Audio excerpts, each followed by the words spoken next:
Well, hey there, and welcome to episode number 499 of 6 Pixels of Separation, the Mirum Podcast. My name is Mitch Joel. It's January the 31st, 2016. Let's get on with the show.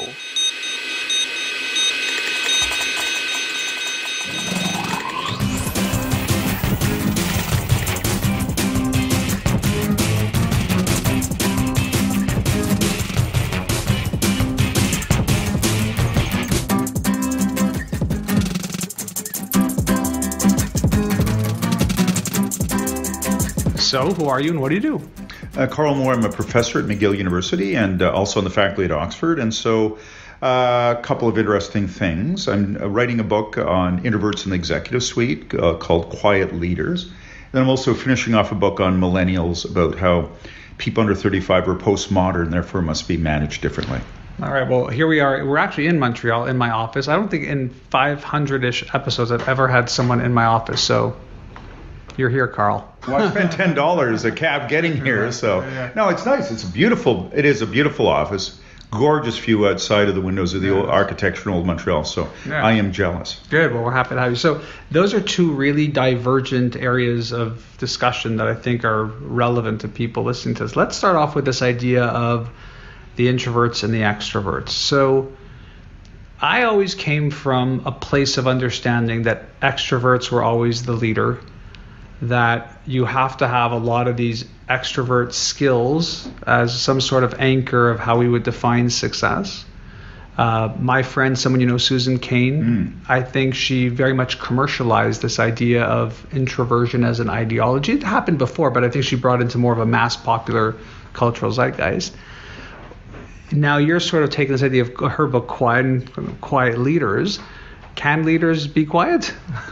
No, how I got started is I write a blog for Forbes. About 3 years ago, I wrote a review of Susan's book, Quiet, and it got about 60,000 views versus my normal 6,000. And I wrote it, so it wasn't better written. It was clearly the subject. So I have a CEO class Monday nights in the fall at McGill where I have 2 CEOs a night for an hour and a half each come to class. And so I started asking them, are you an introvert or extrovert? And every single one of the CEOs knew what I was talking about, and almost all had done the Myers-Briggs test and started talking about it. And about a quarter of the CEOs, and these are big companies, Mitch, they're not, a person and their dog, but it's over 5,000. And so it's a Darwinian struggle to get to the top. A quarter of the CEOs said they were introverts. And when I started doing, I've done about 150 interviews now, about 30% of C-suite executives in big organizations are introverts. So the answer is absolutely. They're absolutely right that the academic literature had largely said that all leaders, or almost all leaders, are extroverts. So it was kind of a quandary. How come the literature says this? And so started doing some research to explore that. And I'm an extrovert. So something where they're my people, I love people like you and this sort of thing. But what I came to is that some very good leaders, people like Claude Mongeau, who runs CN, said he's an introvert. Another example, Dominic Pella did run Shoppers Drug Mart until recently, about 50,000 people. CN's about 25,000 people. These are big organizations.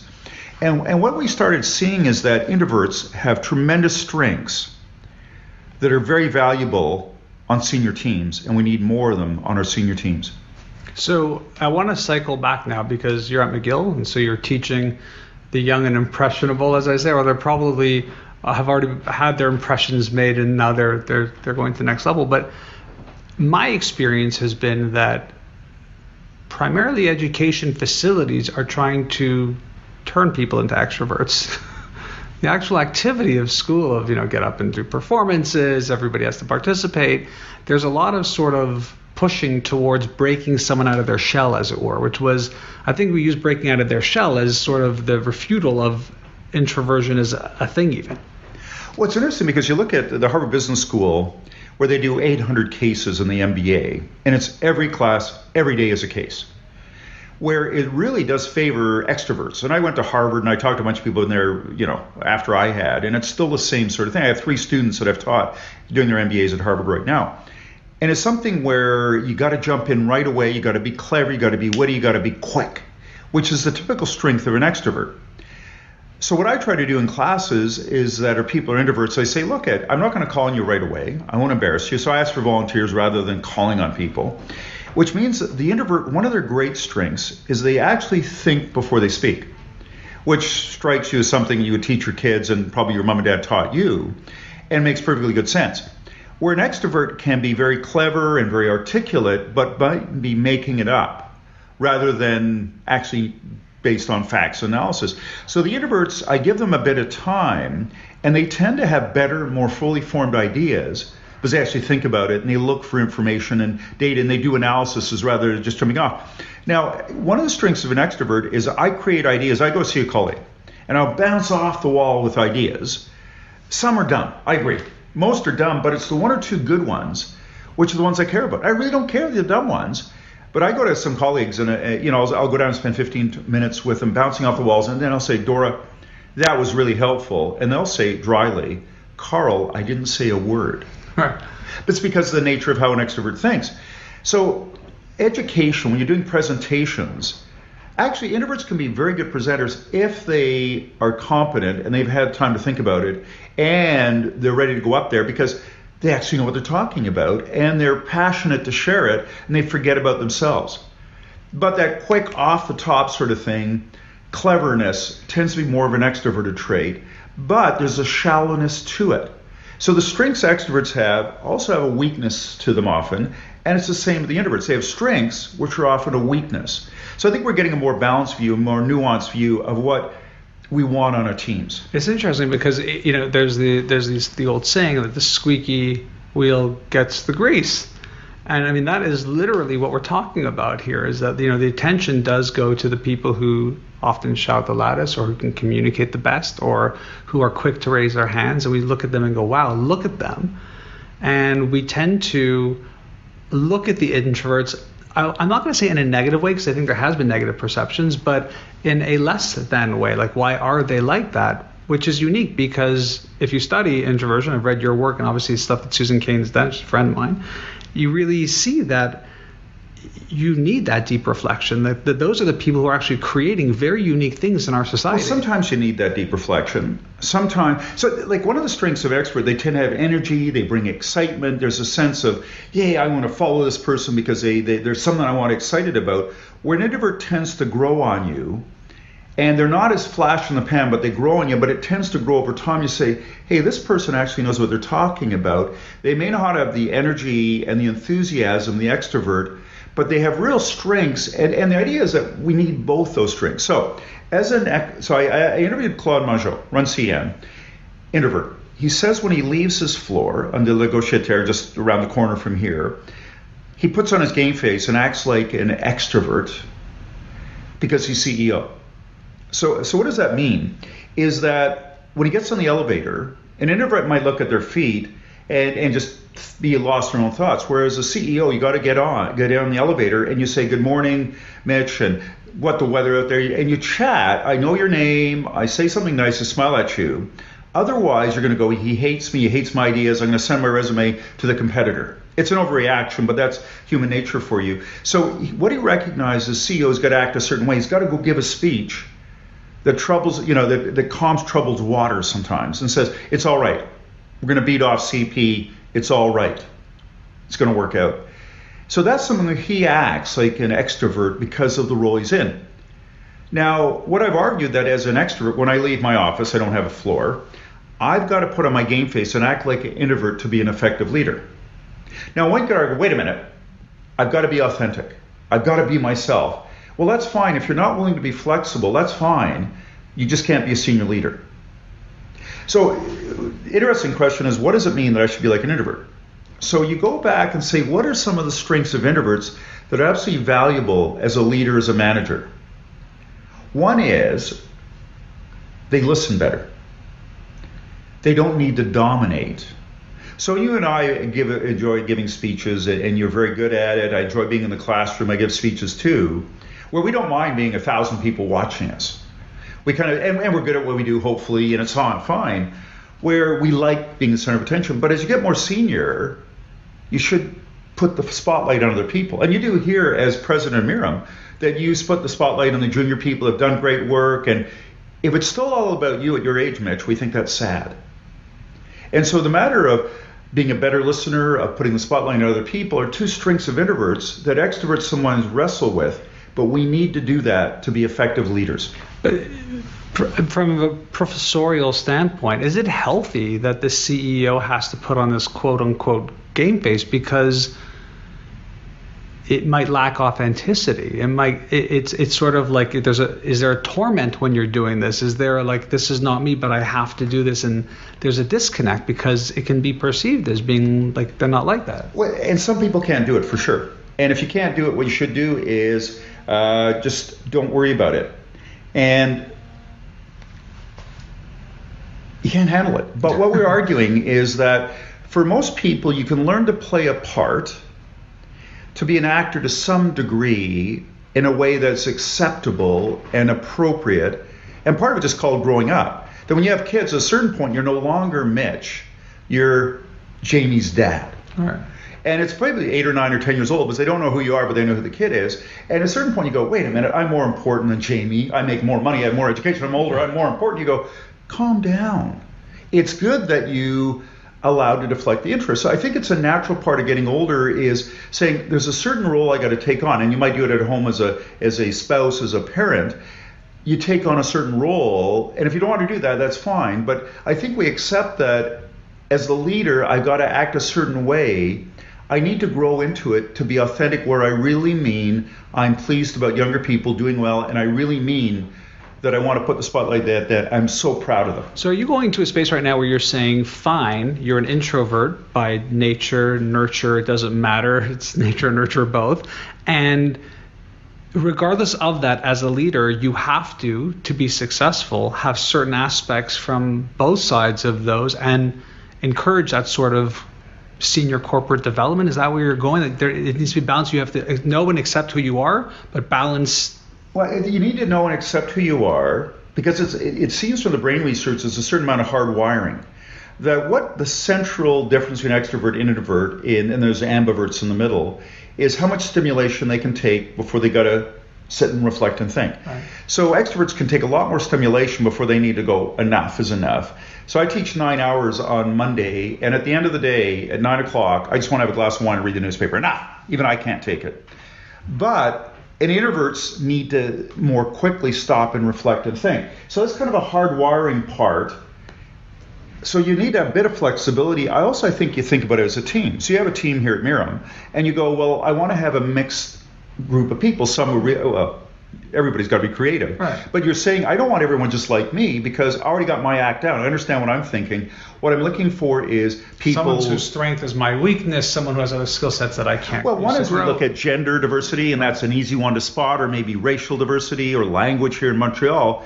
But the introvert extrovert, I can't necessarily spot. Like generally a man or woman or race to some degree I can tell, but it's something where I can't tell an introvert or extrovert right off. But you're saying we want that diversity, but you want functional diversity. You want a finance person to be in the conversation because they're going to think about things you and I don't think about. And the finance person go, glad the marketing person is here because that's valuable. So I think it's a matter of saying, as a team, I'll have a bit of flexibility, but I want people in my team that bring that strength. So when I'm in meeting with introverts, I won't ask them right away, but I'll look at them and nod, and they'll let me know if they're ready. But I want that person on my team is they're going to think about it more than I will. They'll analyze it, and when they speak, we'll all listen. And then we'll have to have beautifully thought out, wonderfully formed ideas. So walk me through what's happening in physical workspaces now, because we have a world where we're telecommuting, so a lot of people are doing this sort of work from home thing. We have a world where we're very much lauding and applauding this idea of the open office. We can just look to Silicon Valley and the models that they're building there. I've struggled with it my whole life because, here we are in my closed office, which has a glass wall and you can see out, and it's an open door policy when we're not recording. But I do like coming in here and reading quietly, or when I have to write, having that privacy or a conversation. And I know the reports and I know the data out there about people who work on the floor, as they call it, and how hard it can be. If you want to say something very candidly to a colleague, you might not because someone's over listening. You might feel like you're being watched. There are lots of things we're discovering now about this sort of like kill the office open floor that not only is counter to the introvert, but maybe counter to an actual better workforce. And yet open collaboration is still the sort of theme of the day. Where do you see it from what you're saying? Well, I mean, it's interesting. We could see your own offices here are largely open, and at Deloitte here in Montreal, they have a new facility right near the Bell Center where the Canadians play, where no one has an office.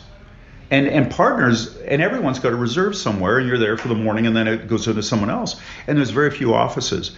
Now, part of it is that I saw a couple of your people where they have headphones on. So if I'm an introvert, I'll put a headphone on and just be in my space.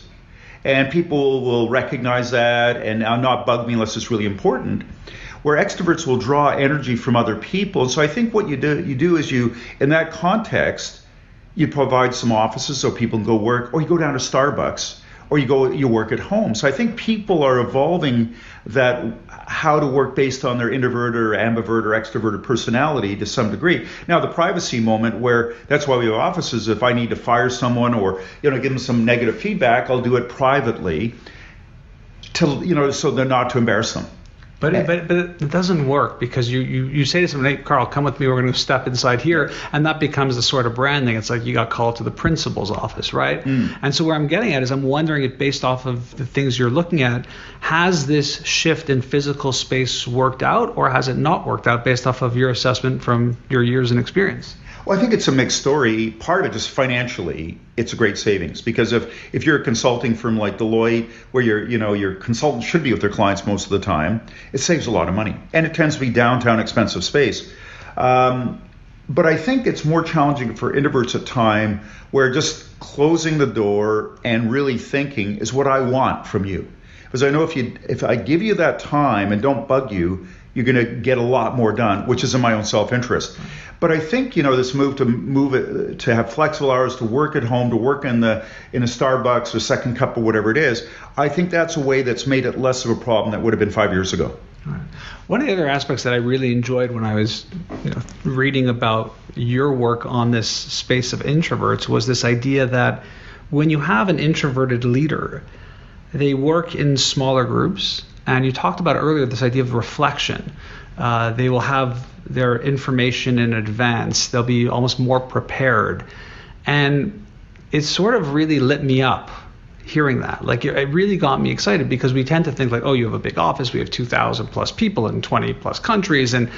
But the best work does happen when people are prepared and have reflected and work together in these dynamic small groups. So it's amazing that, like, one of the sort of core tenets of how an introverted leader can be successful, I actually think is one of the most undernourished components of business in general, almost.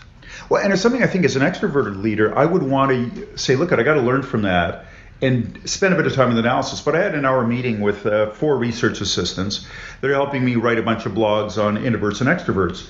And we literally had blank white walls, and we just wrote on it and came up with ideas for an hour. And there are a few dumb ones, but lots. And I love that as an extrovert. That's the creative process, which I'm sure in what they used to call advertising agencies back in the day. You do part of that sort of thing. You're just bouncing off the walls. And out of that comes good stuff, brainstorming. But part of that, the introvert wants to have something to read before they go to that meeting. It wants to think about it. So when they show up, they're prepared, as opposed to me just showing up and ready to roll. And I want both those in the same. And I had 2 introverts, 2 extroverts, and an ambivert in the room among the 4 research assistants, myself. And so it was a nice mix, but each of us prepared in our own way to be effective. And I think that's something, is saying, how do you prepare in your own way in order to be effective?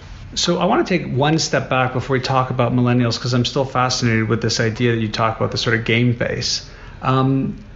Is it in your work this sort of makeup where you're like, as a leader, you need to have like it's 1, 2, 3 checklist? Or do you find that because of the dynamics of work and how it's shifted, and I think work really has changed a lot, especially with valuations and things like that, that what we thought were leaders, it's actually surprising? And I guess in my head, what I'm thinking about is how negatively the world perceived Mark Zuckerberg and his capabilities to be a leader, let alone a CEO.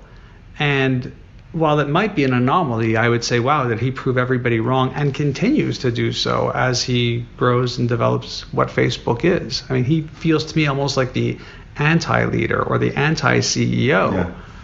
But he is running a pretty amazing team. Well, I mean, it's interesting. I just had students do a subject for me, a paper on leadership lessons from the Silicon Valley. And I was down there a couple months ago working on my Introverted book, and I'm down there the third week of January interviewing this co-founder of a unicorn. And what's interesting, and I worked for Hitachi, so I was going down to the Silicon Valley years ago every month and worked there for years, that it's a different place, but the argument I'm making to my students is the Silicon Valley is the future of management and leadership and business, and we'll be adopting a number of their ideas in the next 3 to 5 years here in Montreal and Toronto. Now that's the argument, and it's overstating the case, but there's enough truth in there where it's an interesting thing. Because you look at less hierarchy, you look at more open. In fact, it's interesting that there's a lot of introverts in senior executive positions in Silicon Valley. Because of the nature of the task, you start off as a program, you start off in a startup. Garage programming all day instead of going out and partying. Yeah, it's the sort of thing where you have a lot of introverts there, but they're rethinking, like Zappos, which is in Vegas, interviewed Tony Hirsch for the Globe and Mail about how they've gone to almost no hierarchy. So they're rethinking some of the old ways we had of doing business, which just don't make sense anymore in the context of Silicon Valley, but when I'm arguing make less sense in New York and Montreal and Toronto and London because the nature of business is changing. And this gets back to some of the work my colleague Henry Mintzberg has done at McGill about emergent strategy versus Michael Porter at Harvard's kind of more deliberate. You do your 5 forces analysis, you go through your 3 generic strategies, and you come up with the answer. Where what Henry's arguing, it's more about learning. You go out there, you meet with customers, you meet with vendors, you meet with competitors, you go to conferences, and what from all that, the senior people decide which of the ideas they scale up and spread out through the organization. So in the midst of saying strategy's evolving, leadership's evolving as well, and the millennials kind of take a different approach to it as well. So in the midst of all that, what I see is a broad shift towards a less hierarchical, more open, and greater diversity kind of way of looking at leadership and management. You did a better segue than I could. You mentioned these millennials. So we talked about these leaders. We talked about how introverted, extroverted they are. We talked about the workplace. Now there's the people who are in this workplace. What is going on with millennials in the sense of why are we so fascinated with this? Is it just it's our natural business cycle to be Gen X, Gen Y, now we'll deal with millennials? Can we get over this? Like, who cares that people that the next generation is different? We always say the same thing, I feel. Well, there's some truth to it. And certainly boomers were very different than the generation before, and very, very different. And again, the Gen Y are different. What I'm arguing in a book I'm working on with a guy who's 24 years old and a woman who's 27 is that people over 45 with a university degree were taught a modern worldview. People under 35, millennials, with a university degree have been taught a postmodern worldview, therefore must be managed differently. Explain that. What is a postmodern worldview? Well, post is after modern. So but what is the modern worldview is what we were brought up with, or at least I was. I'm not sure if you're on the cusp there. Much younger than you, Karl. Yeah, no, for sure. But it's something where it was the worldview we were taught, the received wisdom. So I remember when I was young, I'd go to a doctor, and it would be a man. He'd have a white coat, a stethoscope on, he'd be behind a desk. Smoking a cigarette? Would they be smoking, Karl? Yeah. And you'd have a desk you'd land an aircraft on. And so he was God, and we were, much lower, and he would tell us what to do, and we do it. So there was a huge amount of hierarchy in that modern worldview. Now, when I go to the doctor now, it's now a woman. Most of our medical students, the majority are women at McGill. She sits beside me in a chair with no uniform on, no stethoscope, and I say to her, Doc, I've got 3 theories of what's wrong with me based on Google. Right. What do you think? So there's still a bit of... And her answer is you should stop Googling your health. Well, that's another it's very good you're a hypochondriac, but it's something where there's much less hierarchy. Now, I listen to her with respect, but it's much less than it used to be. So one is that hierarchy has declined a lot in postmodern thought. A second thought is that the sources of truth are much more varied than they used to be. So when I was a kid, you'd go to the doctor, it'd be Western medicine. Now you might go to acupuncture. You might go to get Chinese herbal osteopath medicine. Instead of what we used to call quacks. Now we call them complementary medicine. Right. Partly is when I was a kid in Toronto, there was one Asian family in my whole high school, the Fonsecas. And they were from Pakistan, but they had enormous pressure. They represented Japan, China, India, the whole works. Yeah. Where today, the same like high school. APAC almost. Oh, like it was one family. The poor, they had to bear this burden. But today I go back and I'm a minority, and that's great. It's Canada's immigration. But we're much more open to different views of truth, whether it be medicine or anything. So there's a lot less truth with a capital T, more truth with a small t, which again is postmodern thought. It's called the death of meta-narratives, the rise of micro-narratives. So micro-narratives are small stories, meta-narratives are big stories, where, the invisible hand of the market, that's all we have to worry about. And that has gone the way of the dodo, if you would. Communism just didn't work out. So we see as those meta-narratives that we grew up with are no longer explaining, but micro-narratives, essentially our students are taught their story is as good or almost good as my story as a professor standing in the front. So given that this is the worldview we teach them, when they show up, mea culpa, I messed up your workforce, Mitch, because they're going to look at the world the way we taught them to. So they're going to come here, they're going to be less hierarchical. They're not saying that you have the truth because you have the office in the corner and you're older, but they're going to argue the point, and I think rightly so. But it means that you can imagine lead them differently than people who are 45 because they were taught a different view of the world. Now, as older people, we can understand them because we've been around their whole lives. But they just don't get the 70s and 80s because they weren't alive. So it's incumbent that we try to understand their worldview because at least we can connect with it. And we probably largely agree with it if we stop and think about it as well. There's another part of it that I think is interesting, which is that the ability to be a leader, the ability to be an entrepreneur, that barrier has dropped significantly because of technology, connectivity, computers. And with that, you have leaders who are becoming leaders at a much younger age, which means you're not really just managing millennials. Sometimes millennials are becoming the unicorns. Well, and it's interesting because when I talk about it, it used to be how do you manage introverts? But today our new dean is an introvert. So now how am I managed by an introvert becomes a question, much to our surprise. In the same way, we have younger people managing us. Now you get to a certain point, your boss is younger than you, and it's you go, wait a minute, that's not how the world should be. But it brings up the idea of reverse mentoring. Where when I was young, it was about 99% one way, where today I mentor young people 75% of the time, but 25% of the time they're reverse mentoring me because they're more connected with the world. Social media is an obvious example that everybody goes, okay, we'll give you that. What it is the world's gone nuts. Well, that's good to know. Yeah. No, to a certain degree. And so I interviewed a guy for my radio show, General Martin Dempsey, who is the chairman of the Joint Chiefs of Staff, 4-star general, the most senior general in the world. One of the most interesting things he said was that generals fight the battles of their youth. What is true today, the things I learned in my 20s are increasingly, absolutely irrelevant and in fact wrong in today's economy. Therefore, I've got to go to young people and say, so what do I do here? Because I really don't understand the social media. Now, someone like Mirum, they would understand it, but that's an unusual sort of place. They're different. But even, I say, well, I can't say woot anymore. And they go, oh, it's passé. And then I say, what's the new word? And they refuse to tell me because they don't want, because as soon as I start using it, they'll kill it. No, they'll kill it. And they'll go, oh, it's dead now. We got to move on to the next trend. But it's something where I'm being reverse mentored. And what we're saying is if you want to create a good strategy, you don't sit in your big office in the corner smoking a cigar and thinking deep thoughts. And this is Mintzberg Point. You go out there and you talk to people that are actually connected with that turbulent environment and say what's going on. Now, and we encourage everyone to have ideas and innovation. The job of senior management, Mitch, is to spot good ones and resource up the ones which are the ones that we should spread throughout the organization. And that's where strategy is more apt to come from than you sitting thinking deep thoughts. So let me be provocative then and put a counter to this thought. And the counter to this thought is, I think it's a fair statement and it makes sense when you say it, Karl, but the other side of me goes, it's very hard to go, so tell me what's going on when that person actually doesn't have a ton of experience.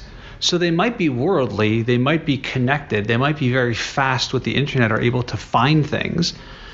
But I'm seeing a weak bench strength almost. People who go from job to job, a year or two in, a project or two in, they think they've been successful. Not much has really happened. They're jumping because they're going to be paid more, they have a job title, whatever it might be.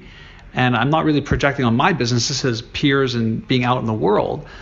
that when we sit as more senior people talking about it, the issue is that they're not really getting experience because they feel like all they're doing is contributing their worldview, but they themselves haven't spent enough time in the trenches almost to have a depth of experience. So I almost feel like it's like Twitter, where you're skimming and it's a mile long but an inch deep. There's some truth to that, and that's a fair point. The good news is, like, when I listen to young people, see, if you don't listen to young people, you're a jerk. Because if their story is as good as mine, and I just go in there and say, here's what we're going to do without discussing it with them, they just don't take it. But if I listen to them and hear their stories, I get to decide. They have no problem with me making a decision as a senior person after I've heard and taken on board their suggestions, which actually probably makes sense. So it's not something where it's anarchy. There's room for you to make a decision, and they're very happy to have you make a decision. Now, a second point is that they may be more apt to leave. The challenge for you is to provide a work environment where they love it, where they have meaning, where they have passion, their passions can come out, and where they just love to work for you. But it's a bit of a false positive that. Like, I hear that all the time, and I'm like, it's not sustainable. That's like saying, I just want to be happy. Happiness isn't like you get there and all of a sudden you're happy. It's a spectrum.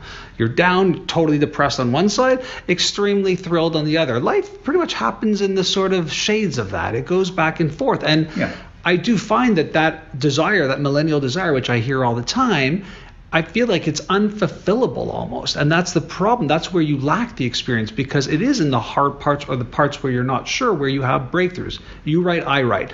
We don't like to sit down in front of that screen, but we know that at the other end of banging our head against the keyboard, there is something. Yeah. But we don't quit because, it's, To a certain degree, as they're young and immature. And having a mortgage and children does focus the mind. Where when you're feeding young kids, you go, they don't care if I'm happy or not, but I got to feed them. So a certain degree, and passions change. So I ask CEOs, what's your passion? And generally at that level, they love what they're doing most of the time, not all the time. I hate doing expenses. McGill doesn't care if I don't do them, but I take a trip to Chile and Colombia this year with 40 undergraduates and alumni. McGill would be delighted if I didn't do expenses, but my wife would say, no, that's $100,000. Go do the expenses. So any job has things you don't enjoy. But it's interesting that when you talk to more senior people, their passions evolved. And there's ebbs and flows of it. So part of it is saying, guys, grow up. You're just going to have to accept that they call it work for a reason. But if we go back to my parents' generation, after World War II, my father-in-law, they worked at jobs, and it was called work for a reason. It wasn't meant to be fun. Young people are absolutely horrified by that thought, and probably you and I are somewhat as well. Yeah, I'm horrified by it, man. I mean, and you love what you're doing, but not all the time. No. But I think it's a matter of part of what we have to do is provide the atmosphere they love it mainly, that it gives them meaning, and that they can find their passion, given that passions will evolve. Fact is, people are going to come and go more than they did 10 or 15 years ago. Get over it. Yeah. And make an atmosphere where they're going to go, I don't want to leave. This is just too much fun. So you live as a professor in this world of teaching these young people. You do a ton of global travel. You're on this introversion thing. You are on this millennial thing. What do you think are the one or two things that you're seeing that's not in that bucket that is very much going to be emerging soon? Are there things that are sort of under that you're like, I see some changes here that I'm thinking about? Well, I think it's the Mintzberg's view of strategy about learning about we're going to have to be more apt to pivot, to use an up-to-date term. That's the nature of, you look at the Silicon Valley and high-tech firms, and you go, many other firms are going to have to be like that as well. Now, you can overstate it because the C-Series, I interviewed Alain Bellemare for my radio show last week, the new CEO of Bombardier Newish. It's a 50-year decision. There's 5 guys in a room about 14 years ago that came up with it. They're going to make it starting next month for about 15 to 20 years, parts for another 20 years. Until the thing is dead and buried, it's going to be 50 to 60 years. So there are counter examples of stuff that really goes for a long time. But within that, you have what customer sets we're going to go after. We're going to change this. We're going to add this. But for most business now that I run into, it's you have new competitors you didn't have before. You got to harness technology. You're going to have disruption coming along. Like I came here on taxi. It could have come by Uber. And I had the CEO of Uber on my radio show here for Quebec. And that's going to happen more and more. So I think it's that ability to be flexible and be able to change rapidly, which is an interesting thing, and be adaptable. But part of it is how do you change a culture? It won't happen as quickly as your strategies, but over a few years you may have to change your culture, which becomes, I think, an even more challenging issue. Do you worry though with there's a lot of unicorns this year that are not going to fulfill the mandate? There's a lot of people who are very much talking about the bubble of the valley. There's a lot of people saying people who've overcome the unicorn syndrome, but there's not much business there. I've seen recently businesses being bought up for billions of dollars that have a couple 100,000 consumers. Does it concern you that in all of this sort of innovation, there still has to be, as a business professor, a substantive business underneath it? And will there be? Well, yeah, absolutely. You look at these firms that are hugely overvalued, where you go a certain degree. I mean, I started off at IBM with real customers, where someone's got to send me money at the end of the week. And we have cash flow, and there's some stuff which, if you can get away with not having to worry about that, it's brilliant. And I think most of these unicorns are getting away with that. And I think there's some times where that's fair enough. But for most of us, you have a payroll of people out here you got to meet. You got to bring in clients. You got to get them to send you money because they love the value you're adding, and they keep loyal to you in order to support the people out here in your own family. So there's a hard nose to business that we shouldn't lose sight of in all excitement about this. So you can, and this is a typical of business process at times, we get excited about the latest trend, the latest idea, we chase after it, where you go, yeah, we should learn from the Silicon Valley. There's some critical lessons, but let's not get carried away. And remember what Peter Drucker said, that if you ain't got a customer, you ain't got nothing. That there's no beans to count, that there's nothing to make, that, that getting back to saying, what does the customer want? Maybe they're evolving more quickly than they used to, is a great starting point for a business. But a lot of times the unicorns, there is a customer, it's one customer, whoever's going to acquire them.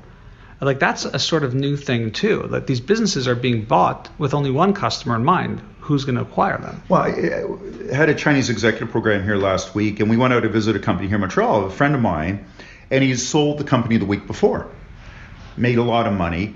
But he said the last 4 or 5 years, they were, may not be politically correct, but putting lipstick on the pig. Right. They were prettying it up deliberately to sell to someone. But it's been a business that's been around a dozen years, so it actually had income. But saying certain decisions I made were not for the long term, but because I wanted to make this attractive to a corporate buyer. It was a positioning. It was positioning, but on the other hand, it had been a business that ran for quite a while. He wanted to move on and cash out, so that's fair enough. So I think that's a legitimate thing to do, but some businesses do it without ever actually getting the fundamentals in place. Yeah. Karl, you do a ton of media creation. You write for Forbes, you write for Globe and Mail. Let people know where they can sort of connect to you and then find all this other great stuff you're doing. Well, my Forbes blog, it's called Rethinking Leadership. Just put in my name, Karl with a K, and Moore, Moore. I do the same in the Globe and Mail. I do a weekly video interview there. And then for Bell Media, CJD, and other fine stations across Canada, I interview a CEO about 20 times a year. So most of them are Canadian, but I got a few other people. And I think like Jeff Molson runs the Montreal Canadiens. So it's something where I think a lot of people around the world would find it interesting. So put my name in Google, and it's an odd enough spelling. There's an IT guy, there's